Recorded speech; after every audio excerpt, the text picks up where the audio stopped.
vamos a dejar el arte porque cuántas veces hemos hablado en este programa de las matemáticas, de su importancia, están en todas partes, prácticamente en todo lo que hacemos, pero hoy vamos a ir más allá, vamos a trascender el lenguaje de la ciencia para hablar de los vínculos que tiene con la filosofía, con la poesía, con la magia, con muchas disciplinas, algo que ocurre además desde la prehistoria, aunque eso sí, ha tenido puntos álgidos y cruciales. De ello se ha hablado esta mañana en la Universidad de Castilla-La Mancha, en la Facultad de Educación, en una conferencia impartida por Pedro Miguel González Urbaneja, miembro de la Sociedad Catalana de Historia de la Ciencia y de la Técnica, al que saludamos.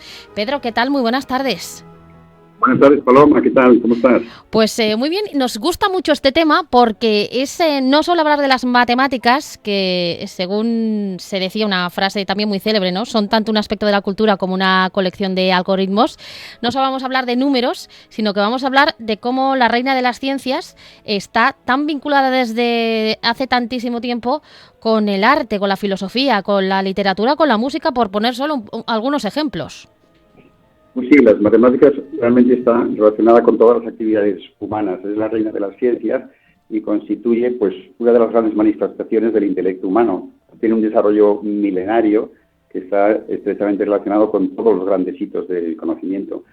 La mayor parte de la gente conoce las matemáticas como lenguaje de las ciencias, de todas las ciencias naturales y sociales, de la tecnología, de las artes, pero los vínculos con la filosofía, la educación, el lenguaje, la literatura, la poesía, la belleza, la religión, la mística, la política, incluso el humor y la magia y el esoterismo, pues hacen de la ciencia de Euclides y de Newton una manifestación de la racionalidad humana que navega a lo largo de toda la historia, pero en todos los confines del pensamiento y que vertebra la cultura, pues desde las más remotas civilizaciones hasta la inexorable informatización del mundo actual. Aquello que decía Pitágoras de que el número es la esencia de todas las cosas hizo que para Galileo dijera que la naturaleza está escrita con caracteres matemáticos, pero hoy más que nunca, ¿verdad?, a través de la informatización, en última instancia todo es número. Lo que nosotros estamos hablando ahora, pues puede pasar en un momento dado a un MP3 y ese MP3 será una sucesión de ceros y unos también. O sea que el sueño pitagórico de que todo es número se consuma en la época actual a través de la digitalización informática, que es que todo sea una sucesión de ceros y unos. Uh-huh. Claro, y llevado, por ejemplo, a las artes, la esencia, estábamos hablando de Italia, que saben mucho y se puede visitar mucho, la esencia de la belleza precisamente se basa en cálculos, en proporciones, en simetrías. Nada está hecho al azar, sino que todo está pensado, bien calculado, y esa divina proporción está también basada en las matemáticas. Pues sí, mira, las matemáticas, pero no solamente eso, las matemáticas son un arte en sí mismo, ya lo decía Platón, ¿no?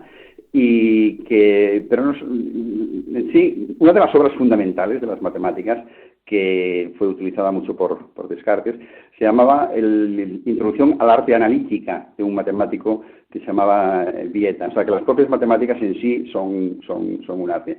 Pero las matemáticas han sido uno de los argumentos más importantes de las especulaciones teóricas de los artistas. O sea, en todos los tiempos la geometría ha estado al servicio de la expresividad en el arte por su capacidad para evocar simbólicamente, a través de un ideal de belleza, lo esencial, lo original, lo inmutable y lo verdadero, en el afán de conocimiento de lo universal. De modo que subyace en la obra de arte una geometría ostensible o secreta, que conforma proporciones y da significado a las intenciones del artista, y contribuye a la emoción y al misterio que emana de la belleza. O sea, el artista es con frecuencia inconscientemente un matemático que descubre y redescubre ideas de distribución espacial, de simetría, de proporción, de periodicidad, de naturaleza combinatoria o transformacional, que revela en sentido visual e intuitivo teoremas de geometría. Tú has hablado de la divina proporción. Mira, la divina proporción es una de las proporciones importantes utilizadas en el arte. Pero hay otras proporciones. Es una proporción que los matemáticos llamamos inconmensurable. Pero hay otras proporciones que son las proporciones musicales, que son proporciones conmensurables. Las dos derivan del mundo pitagórico. O sea, la armonía de las proporciones es la esencia de la belleza en la filosofía de la estética. Genio, ingenio y técnica presiden cálculos, proporciones y simetrías que son el fundamento de la belleza que transmite la obra de arte. Uh-huh. La belleza no es casual, sino es consecuencia de esta primigenia armonía pitagórica. La más conocida, como dices tú, es es realmente la divina proporción. Porque aparece en muchísimas obras de arte, y principalmente en la época del Renacimiento. Pero nos llega hasta Dalí, por ejemplo. Dalí, la leda atómica, es una de las obras más conocidas de Dalí, aparece de forma palmaria la divina proporción. Y mira, la influencia de la matemática es tan palmaria que hay, por ejemplo, Leonardo da Vinci en su Tratado de la Pintura dice, una frase emblemática que dice, nadie lea mis obras que no sea matemático. Quizás es una exageración, ¿verdad? Pero por algo lo pone Dalí. Uh-huh. Y Durero tiene una frase que a mí siempre me ha impresionado. Dice, Durero practica la práctica de las construcciones, dice Durero, la práctica de las construcciones geométricas forma el ojo y el espíritu del artista geómetra y le proporciona la seguridad que hace la mano obediente. O sea, la mano del artista, la mano obedece al cerebro del artista geómetra. Tanto Leonardo como Durero, como León Battista Alberti, eran, como Piero de la Francesca, antes de ser artistas, eran geómetras. Eran geómetras. Y en el caso de muchos, realmente eran fundadores de disciplinas matemáticas, por ejemplo la geometría proyectiva, que después desarrollaron Pascal. Y además de las artes y de la filosofía, que también citando a Descartes y demás, ¿cómo está presente, cómo se traduce en la religión, en la teología, incluso en el misticismo? Bueno, mira, realmente podemos hablar del origen sacro de la geometría y de la simbología religiosa geométrica. Por ejemplo, el pentagrama místico pitagórico, la cruz cristiana, la vesica pistis, de la mandorla y el pantócrato, las lúnulas islámicas, las mandalas, los urbasutras hindúes, las geometrías del espacio popular y del espacio sagrado. El pitagorismo como religión es el antecedente de muchos aspectos del cristianismo. Es uno de los fundamentos filosóficos e ideológicos del cristianismo. Muchos de los mandamientos, los 10 mandamientos de nuestra cultura cristiana, están en los versos de oro de Pitágoras. En San Agustín y en San Isidoro. El libro tercero de las etimologías de San Isidoro está dedicado a las matemáticas. Uh-huh. La geometría como instrumento divino de creación y de configuración, en Pitágoras, Platón y en Kepler.